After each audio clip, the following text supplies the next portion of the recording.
গোবিন্দদল অতিজীবিত একজন সহজ জীবন মানুষ। তিনি কথা রেখেছেন।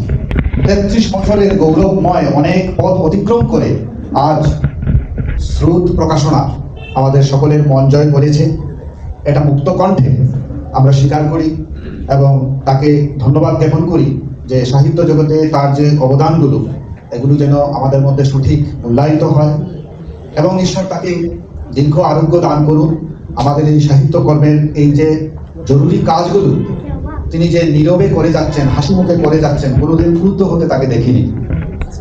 তো সাহিত্যের সুস্বাস্থ্য বজায় রাখার জন্য মাঝে মাঝে এরকম কিছু কর্মীর প্রয়োজন হয়ে পড়ে। আমরা সৌভাগ্যবান যে কবি গোবিন্দধরের সেই সান্নিধ্যটুকু আমরা লাভ করেছি, তার সহযোগিতা আমরা পেয়েছি। তিনি অনেক নিত্য নতুন তরুণ তরুণীদের এবং নতুন লেখকদের তার প্রকাশনার মাধ্যমে প্রমোট করেছেন, প্রোভাইড করেছেন। তো আজকের এই আলোচনা পর্বে আমি অভিনন্দন জ্ঞাপন করছি উপদ্রুত বসন্তের কবি, আমাদের সকলের শ্রদ্ধেয় শ্রী রামেশ্বর ভট্টাচার্য মহোদয়কে এবং লোককৃষ্টির যিনি বিদগ্ধ মহাজন ডক্টর নির্মল দাস মহোদয়কে। আমাদের মঞ্চে উপস্থিত আছেন গল্পকৃৎ পারিজাত দত্ত মহোদয়, যার অসাধারণ কিছু ছোট গল্প অতি সম্প্রতিকালে আনন্দবাজার পত্রিকা, দেশ পত্রিকাতে মুদ্রিত হয়েছে, প্রকাশিত হয়েছে। এটা আমাদের রাজ্যের পক্ষে, রাজ্যের গল্প আন্দোলনের ক্ষেত্রে একটা জরুরি বার্তা। আর আমাকে যারা শুনছেন, সৃজনের সঙ্গে জড়িত যে সমস্ত মানুষ, তাদেরকে আমি অভিনন্দন জ্ঞাপন করছি, নমস্কার জ্ঞাপন করছি। প্রিয় গোবিন্দধরের প্রকাশনা থেকে সম্প্রতি প্রকাশিত হয়েছে যে বইগুলো, তার মধ্যে তিনি কয়েকটি আমাকে দিয়েছিলেন এগুলো পাঠ করে একটু পাঠ প্রতিক্রিয়া ব্যক্ত করার জন্য। এতগুলো বই আমি পেয়েছি তার উষ্ণ হৃদয়ের স্পর্শে, যে খুব কম সময়ের মধ্যে আমি এগুলো পাঠ করে উঠতে পারিনি। যতখানি আমি পড়েছি আমার চোখের পড়া, তাতে আমার যা মনে হয়েছে আমি দু একটি কথা আপনাদের কাছে শেয়ার করছি। শিল্প সাহিত্যের একজন সৃজনী চরিত্র, সৃষ্টি সুখের উল্লাসে তিনি যখন কিছু সৃষ্টি করেন তখনই তিনি উন্মোচিত হন। একজন কবি বা একজন লেখক বা একজন প্রবন্ধকার বা ছোট গল্পকার বা উপন্যাসকার যখন তিনি লিখেন, আসলে তিনি তখনই উন্মোচিত হন। তারপরেও আনুষ্ঠানিক বই প্রকাশ, মলাট উন্মোচনের একটা ব্যাপার থেকে যায়। কিন্তু তিনি যে প্রথম উন্মোচিত হন নিজেরই কাছে, এটা তার আত্মরতি। উন্মোচনটি তার নিজের কাছে। সে শুধু তোমার আমার কথা, রবীন্দ্রনাথের ভাষায় কব না সে কথা। তারপরেও আনুষ্ঠানিক উন্মোচন পর্বের প্রয়োজন আছে। আমি একটু আগে বলেছি, টলস্টয় ঋষি বলেছিলেন বই, বই আর বই। মানুষের জীবনে তিনটি জিনিসের খুবই প্রয়োজন। একটি বইয়ের নাম বেঁচে থাকা, একটি বইয়ের নাম বেঁচে থাকা, একটি বইয়ের নাম সামাজিক দায়বদ্ধতা সহ বেঁচে থাকা, আর আরেকটি বইয়ের নাম আনন্দ সহ বেঁচে থাকা। এই হচ্ছে বইয়ের তিনটি ভূমিকা। এই অনলাইন কন্টেন্টের যুগেও বই বের হয়, প্রকাশকরা বই ছাপান, পাঠকরা পড়েন বলেই তারা ছাপান। প্রথমত বইটি কবি বা লেখকের, দ্বিতীয়ত বইটি প্রকাশকের, তৃতীয়ত বইটি পাঠকের। বইয়ের উপর পাঠকের অগ্রাধিকারই সর্বাধিক, কেননা কবি লেখক যে বইটি লিখেন, প্রকাশক যে বইটি নির্মাণ করেন, সেই বইটি পাঠক তার মনের ভেতর আবার লিখেন। অ্যাকচুয়ালি একটা বইয়ের সঠিক লেখক বা রচয়িতা হচ্ছেন পাঠক। পাঠকের মনের ভেতর বই আবার রচিত হয়। তো তার অর্থাৎ পাঠকের ভালোবাসা ভরা ফুসফুসের ভেতর বইটি আবার নির্মাণ হয়। তাই পাঠকই কাব্য সাহিত্যের শ্রেষ্ঠ সুবল সখা। আজ শ্রুত প্রকাশনার বেশ কয়েকটি বইয়ের মলাট উন্মোচন হলো শ্রীজাত বিদগ্ধজনের হাতের স্পর্শে। কবি ও প্রকাশক গোবিন্দ কয়েকটি বই আমাকে পড়ার জন্য দিয়েছিলেন, আমি পূর্বে বলেছি। ঠিক মনের পড়া নয়, চোখের পড়া পড়েছি। তাতে দু একটি কথা না বললেই নয়। শ্রুত ও তার কর্ণধার গোবিন্দধর সম্পর্কে যা বলা অতি কথা হয়তো নয়। অনেক কবি লেখককে তিনি প্রমোট করেছেন, প্রোভাইড করেছেন। তেমনি একটি উল্লেখ্য কাজ এপার ওপার বাংলার এবং এ রাজ্যের লেখালেখির সংগ্রহ 21 জন কবির কবিতা। একটু আগে সেটির মলাট উন্মোচন হয়েছে, বৃহদায়তন একটি বই। পেপার ব্যাগ ছিল কয়েকটি। এই বইতে যে 21 জন কবির কবিতা একত্র করা হয়েছে ছোট ছোট পেপার ব্যাগ আকারে, গোবিন্দের প্রকাশনা থেকে এই বইগুলো একদা বেরিয়েছিল। হয়তো এখন এই বইগুলো খুঁজে পাওয়া যায় না বা কবির সংগ্রহেও হয়তো নেই। কবি সৌজন্য সংখ্যা যে সমস্ত বন্ধু বান্ধবদের দিয়েছিলেন তারাও হয়তো খোঁজ করে পাবেন না। তো খুব সময়োচিত একটি কাজ করেছেন গোবিন্দ। তিনি এই 21টি বই একত্রে দুই মলাটের ভেতর এনেছেন। বর্তমান যুগটা হচ্ছে সংকলনের যুগ। খণ্ড খণ্ড কবিতার বই, গল্পের বই আজকের এই দ্রুতির যুগে পাঠক যেন ঠিক পছন্দ করেন না। সেই জন্য পাঠক খোঁজেন সংকলন, শ্রেষ্ঠ একটা সংকলন, শ্রেষ্ঠ একটা কবিতার সংকলন, শ্রেষ্ঠ কিছু প্রবন্ধের সংকলন, যাতে একটি সংকলনের ভেতরেই একজন জরুরি সৃজনী চরিত্রের ব্যক্তিত্বকে খুব সহজে উপলব্ধি করা যায়। তো সবগুলি দুই মলাটের ভেতর এনেছেন গোবিন্দদত্ত, যাতে এক খণ্ডেই সমগ্রকে পাওয়া যায়। তোড়ায় বাঁধা কবিতাগুলি কবিতা প্রিয় পাঠকের কাছে নিশ্চয়ই লোভনীয় হবে। ছিমছাম সুমুদ্রিত বৃহদায়তন বইটি প্রিয়জনকে উপহার দেওয়ার মতো বটে। আমি নিজেও কবিতাগুলো পড়েছি। প্রয়াত কবি অরুণ কুমার চক্রবর্তী বলেছিলেন, আপনারা সকলেই জানেন, উনি এক মজার মানুষ ছিলেন, সহজ জীবন মানুষ ছিলেন, লাল পাহাড়ির দেশে যা খ্যাত যে কবি। তো সেই অরুণ চক্রবর্তী মহাশয় বলেছিলেন, সব দিন ভালোবাসার দিন। অসাধারণ একটা উক্তি। সব দিন ভালোবাসার দিন, সত্যি কথা। কিন্তু কবিতা ছাড়া ভালোবাসার দিন কি সম্পূর্ণ হয়? হয় না। তাই প্রত্যাশা রইল পাঠকের মূল্যবান সংগ্রহ হিসেবে বইটি তার যথার্থ মূল্য পাবে। দ্বিতীয় একটি বই মলাট উন্মোচন হয়েছে। ঝুমুর পান্ডে উত্তর পূর্বাঞ্চলের একজন প্রতিষ্ঠিত লেখিকা। আমরা অনেকেই তার ছোট গল্প এবং অন্যান্য লেখালেখি কম বেশি আমরা পড়েছি। চা বাগান কর্মী ও প্রান্তিক মানুষের আখ্যানকার হিসেবে তার পরিচিতি থাকলেও তিনি একজন মরমী কবি। তারও কিছু কবিতা আছে অত্যন্ত সহজ সরল, কোথাও কোনো প্যাঁচ পয়জার নেই। সেই তথাকথিত বিদেশি ফর্মুলা, সুরিয়ালিস্টিক, অমুকতম এ সমস্ত জটিলতা তার কবিতায় নেই। ফর্ম নিয়ে কোনো ব্যায়াম করা নেই। সহজ মনের অনুভূতিগুলো সহজ প্রাণের ভাষায় তিনি বলেছেন ছোট ছোট কবিতা। তো তিনি একজন মায়াময় কবি। কথার কাছে আমি এক দায়বদ্ধ শ্রমিক, তিনি ভূমিকায় বলেছেন ঝুমুর পান্ডে। আর কবিতা আমার অবসরের এক চিন্তে সুগন্ধি বাতাস। 2026 কবির কবিতার বই এই মায়াময় বিষাদ। বিষাদটা মায়াময়, বড় অপূর্ব ব্যঞ্জনাময় শব্দ প্রয়োগ তার। তার একান্ত বিষাদটি মায়াময়, বড় সুগন্ধিময়। তিনি কবিতায় স্বপ্ন দেখেন ভালোবাসার বৃষ্টিরা যখন ঝরে, ভালোবাসার বৃষ্টিরা যখন ঝরে আমি প্রার্থনার মতন তখন হাঁটু গেড়ে বসি। খুব ভালো লাগা একটি পংক্তি। আরো এরকম ভালো লাগা পংক্তি আছে। তো তিনি যে হাঁটু গেড়ে বসেন, প্রশ্ন জাগে কার কাছে বসেন? এর উত্তর পেতে হলে আপনাকে বইটি পড়তে হবে। সেই আপনারা যারা আধুনিক কবিতার আন্ধেরি এলাকায় না ঢুকে সরাসরি সহজ সরলতার রৌশনাবাদে বিচরণ করতে পছন্দ করেন। কবি বইটি উৎসর্গ করেছেন ত্রিপুরার কবি হিমাদ্রি দেবকে। হিমাদ্রি দেবও একজন সহজ সরল ভাষার কবি। তার কবিতা উচ্চারণের মধ্যে কোনো এক্সপেরিমেন্ট নেই, পরীক্ষা নিরীক্ষা নেই, সরাসরি আমাদের হৃদয় স্পর্শ করে হিমাদ্রি দেব। হিমাদ্রিকে আমরা হারিয়েছি, কিন্তু তার কবিতাকে হারাইনি। কবি ঝুমুর পান্ডের কবিতা শব্দে যেন হিমাদ্রি নতুন কণ্ঠস্বর নিয়ে আমাদের সামনে উপস্থাপিত হয়েছে। সুপ্রিয় কবিতা প্রিয় পাঠক যারা, আপনারা ঝুমুর পান্ডের এই বইটি সংগ্রহ করবেন স্রোত প্রকাশনা থেকে। আরেকজন কবি, তিনি খুবই নূতন লিখছেন, আমার সঙ্গে তার কোনো পরিচয় নেই, আজকে এই আসরে পরিচয় হয়েছে। তার নাম গৌতমজি সিনহা। তার বইটির নাম অভিশপ্ত। তিনি প্রতিবাদের কবি, নিজেকে এইভাবেই পরিচিতি দিয়েছেন। তার প্রিয় কবি নজরুল। তো তার এই বাস্তবমুখী এবং প্রতিবাদী ধরনের কবিতা লিখতে পছন্দ করাটা, যারা প্রতিবাদী কবিতা ভালোবাসেন তাদেরও ভালো লাগবে।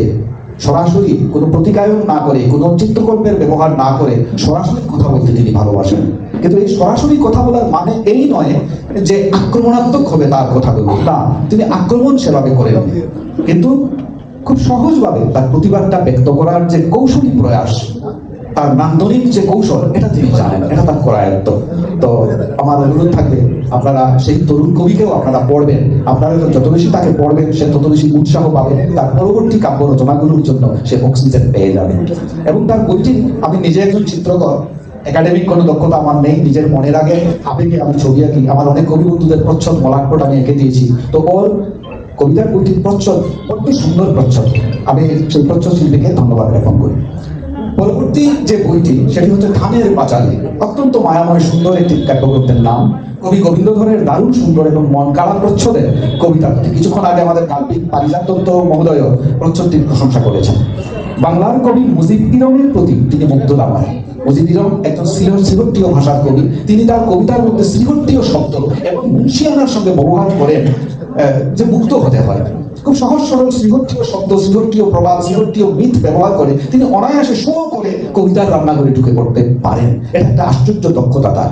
তো আমার মনে হয় যে গোবিন্দের একটা গুণ আছে, সে যখন কারো কবিতা খুব মুক্ততা নিয়ে যখন পড়ে, তখন সে লুকোনো ছুপানো ব্যাপার নয়, সে সরাসরি তার মধ্যে ঋণ স্বীকার করে কবিতা লিখে ফেলে, তাকে প্রভাবিত যদি কোনো কবি করেন। তো গোবিন্দের এই ধানের পাঁচালী কাব্যগ্রন্থ মুজিবিরমের একটা প্রভাব রয়েছে।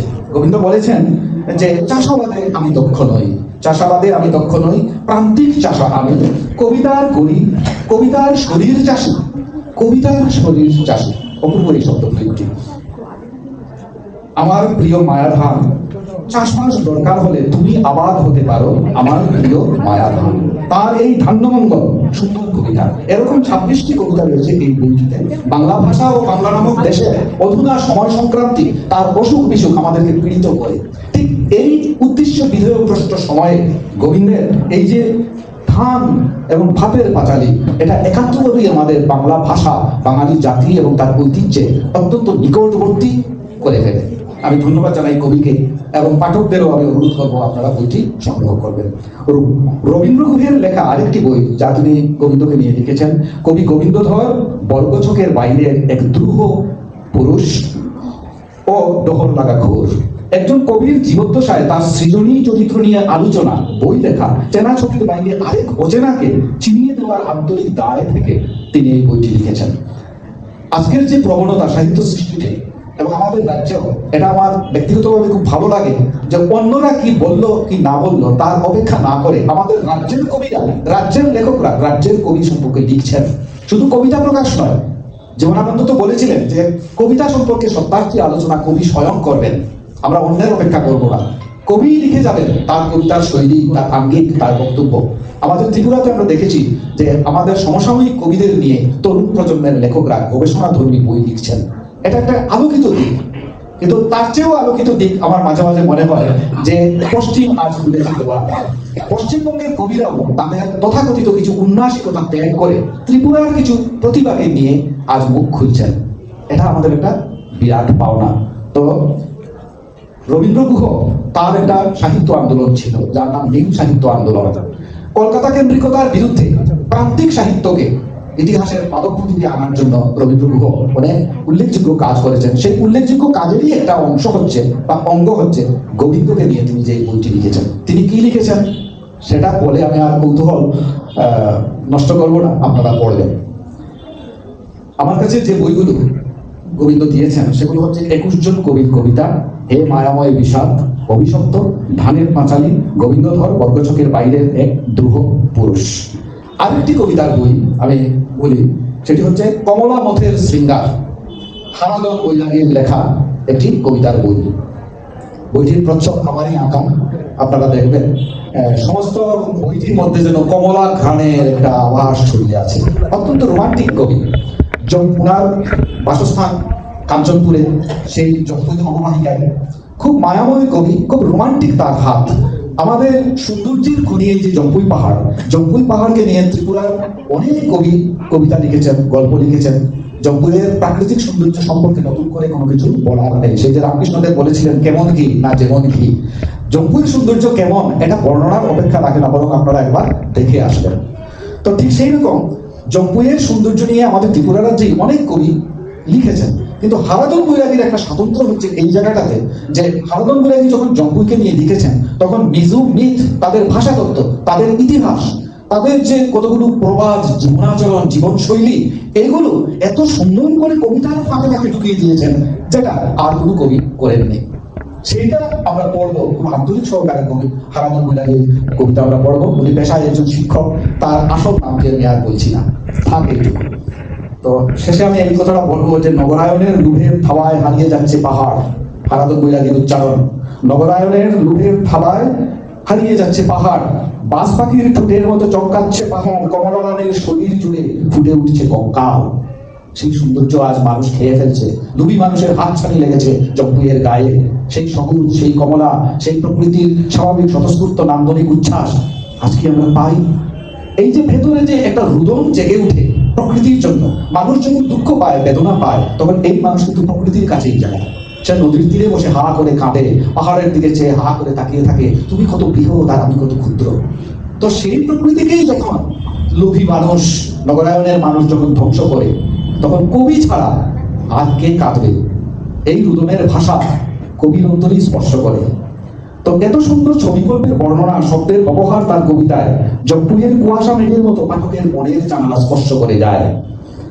কিন্তু তার দেখার চোখের, বোঝার চোখের স্বাতন্ত্র্য কোথায়? একটু আমি বলেছি যে জম্পুই পাহাড়ের প্রাকৃতিক সৌন্দর্য নিয়ে অনেকেই লিখেছেন, কিন্তু হারাধন বৈরাগীর একটা আলাদা জায়গা আছে। তার চোখটা একটু আলাদা, মনটি একটু আলাদা, দেখার অনুভূতি একটু আলাদা। তিনি কবিতার ফাঁকে ফাঁকে মেজো জনগোষ্ঠীর প্রতি তার যে সহৃদয় ভালোবাসা ব্যক্ত হয়েছে, এবং এই জম্পুয়ের আনাচে কানাচে ছড়িয়ে থাকা যত মিথ, ছোট ছোট গল্প কথা, ছোট ছোট রূপকথা, এগুলো তিনি কবিতার মধ্যে সুন্দর করে এনেছেন। এটাই আমাদের এই কাব্যগ্রন্থের একটা বড় প্রাপ্তি। আর বিশেষ করে আমি বলছি না, শেষে আমি একটা কথা বলে দিই অত্যন্ত বিনম্রভাবে। আমাকে যারা স্নেহ করেন, আমার প্রবীণ কিছু ব্যক্তি আছেন যাদেরকে আমি শ্রদ্ধা করি, তারা ভালোবেসে একদা আমাকে সন্ত কবি বলেছিলেন।